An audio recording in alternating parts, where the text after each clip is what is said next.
So, our story kicks off in what must be the world's most cheerful place, a hospital labor room.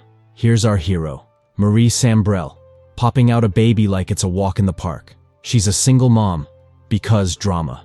And she's just given birth to her little bundle of joy, Sarah.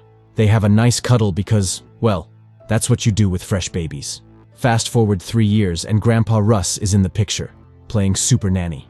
It's a typical morning in their household, and Russ is doing the whole, here comes the airplane routine with baby Sarah. Enter Marie, suggesting a wild adventure to the park. How original. While they're at the park, Marie gets caught up in what must be the most enthralling conversation ever, because she completely forgets she brought a kid with her. Classic parenting. Next thing you know, little Sarah pulls a Houdini and disappears. Cue Marie's freak out and the screen going all dramatic and blank. But don't worry, this isn't a thriller yet. A random dude finds Sarah following a cat because apparently, following animals is a safer bet than staying with your irresponsible mom. Marie, relieved, hugs Sarah, and all is well. Now, get ready for the sci-fi twist. Marie decides to go full Big Brother on Sarah and signs her up for this Arkengle trial at a clinic. They pop a chip in Sarah's forehead, because who needs privacy, right? This chip lets Marie play God, tracking Sarah's location, checking her vitals, and even seeing through her eyes. It's like every helicopter parent's dream. But wait, there's more. This chip also censors stuff, violent or adult content. Poof, it's blurred from Sarah's view. Grandpa Russ is not thrilled about turning his granddaughter into a cyborg, but Marie's like, chill, Dad, it's the future. Although, knowing Zuckerberg, it'll probably just be used to serve targeted ads straight into your dreams. At least the cyborg implants don't come with mandatory metaverse dance parties. For a while, they have a blast with this tech. Playing hide and seek is a breeze when you can literally see through your kid's eyes. And scary dogs? What scary dogs? Sarah can't see them anymore because Mom's got the censor button. Fast forward, and Grandpa Russ has a seizure. Thanks to the chip, Marie sees this and saves the day. Hero moment. 6 years zip by, and it's just Marie and Sarah now, with Russ having left for the big park in the sky.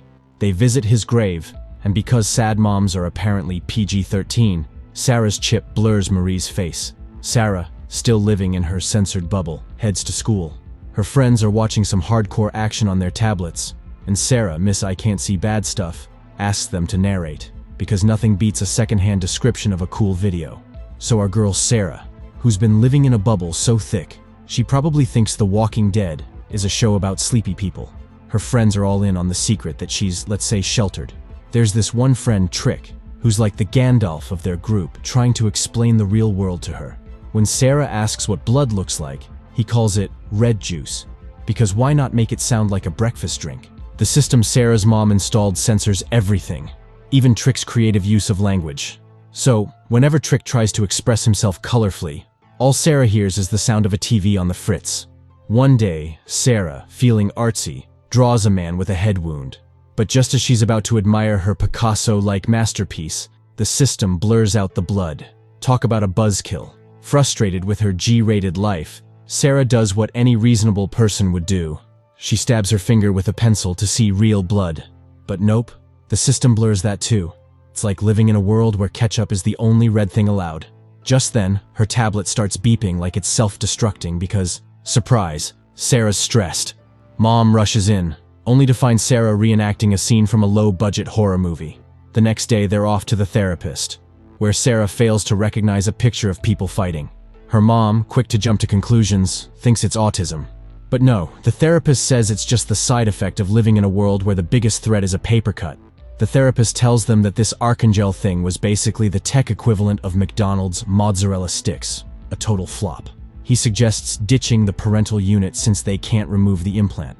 Talk about being stuck with last year's iPhone model, feeling guilty for making her daughter as worldly as a potato. Mom goes home and turns off all the censor features.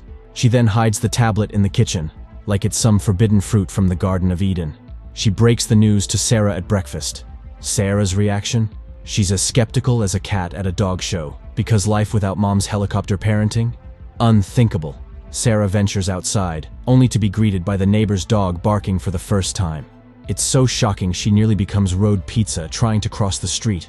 At school, she witnesses her friend Trick in a fistfight and finally sees what a busted lip looks like in all its uncensored glory.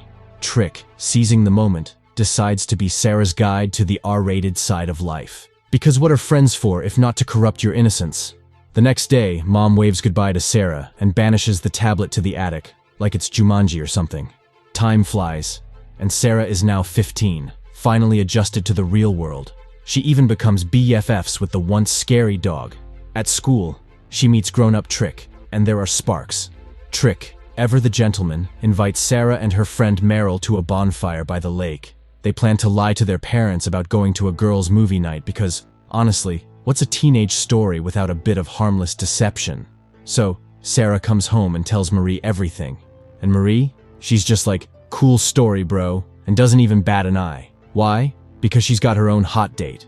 Talk about priorities. Cut to the lake scene, where our dear friend Trick is enjoying his life. He's like, hey Sarah, want some? And she's all, why not? Because, that's what you do when you're hanging out by a lake with a trustworthy friend. As trustworthy as a diet that promises you'll lose 10 pounds while eating pizza every day. Meanwhile, Marie's date must have been a snooze fest because she's already heading home, calling Sarah. But surprise, it goes straight to voicemail. Classic. Marie, in full mom detective mode, tries calling Sarah's friend. Plot twist. Sarah's not there. Cue dramatic music. Marie, armed with her trusty tablet from the mystical attic, discovers Sarah's at the lake. And what does she see on the spy cam? Sarah and Trick doing boom boom. Marie's reaction. She turns off the tablet faster than you can say, awkward. Back at the lake, Sarah and Trick are in their own little world, until Meryl shows up like a scene from a sitcom. She says, your mom knows. They all scramble into Trick's van like clowns in a circus and head home. Sarah gets home and is all, sorry mom, I'm late. Marie, in her infinite wisdom, doesn't say a word.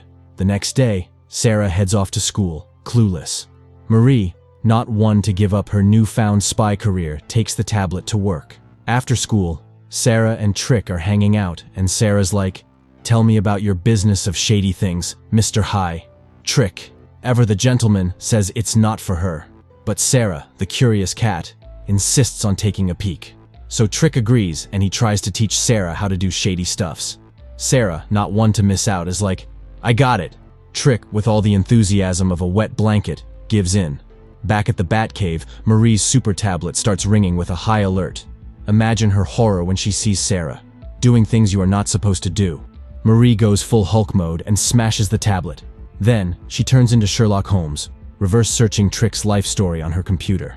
The next day, Marie marches to Trick's workplace like she's leading a one-woman parade. She goes full mob boss, showing him their romantic escapades on camera and tells him to back off from Sarah. Trick's so scared, you'd think he saw a ghost. That night, Sarah's blowing up Trick's phone, but he's ghosting her harder than a bad Tinder date. Poor Sarah is all kinds of distressed. The next night, Sarah's texting Trick, begging for a chat. Marie, meanwhile, is glued to her tablet like it's the season finale of her favorite show. The next day, she confronts Trick again. He, scared of Marie more than commitment, so he dumps Sarah. Marie's there, watching it all on her tablet like it's a soap opera. Come breakfast, Marie's playing chemist, crushing a birth control pill into Sarah's smoothie. Talk about a morning surprise. Sarah spends the day feeling like she's on a boat in a storm, even making a mad dash out of class to puke. Later, the doc tells her it's all thanks to an emergency contraception pill. Sarah's mind is blown. She only had that smoothie, so she figures it's her mom's doing. She rushes home, turns the kitchen upside down, but finds zilch. It's like a scene from a detective show where the evidence has vanished. So, Sarah turns into a detective and starts rummaging through the trash. What does she find? An empty box of contraceptive pills. Talk about a plot twist. She dashes to her mom's room, and lo and behold, the magic tablet is hiding behind a pillow. She checks it out and, surprise, surprise, discovers mom's been playing Big Brother all along. Feeling like she's in a reality TV show, Sarah decides it's time to hit the road. She's packing up faster than someone late for a flight when guess who walks in? Yep, Marie. She sees the kitchen that looks like it's been hit by a mini tornado and heads to her room. There, she finds Sarah with the all-seeing tablet. It's showdown time. Sarah, in a mix of anger and Olympic spirit, grabs the tablet. In the scuffle, she accidentally turns on some weird filter. They're wrestling like it's WWE, and Sarah, not realizing her own strength, whacks her mom with the tablet. Oops! When the filter finally turns off, It's like a scene from a soap opera. Marie's there, looking like she's gone a few rounds with a boxing champ, out cold on the floor. Sarah, probably thinking, well, this escalated quickly, grabs her bags and makes a run for it. Cut to Marie, who's just woken up like Sleeping Beauty, minus the prince. She stumbles out onto the street, calling for Sarah like it's the climax of a drama movie. She tries to use the tablet, but it's as good as a paperweight now. And how does this movie end? With Sarah hitchhiking on a truck, riding off into the sunset. How original. Never seen that ending before in any movie ever.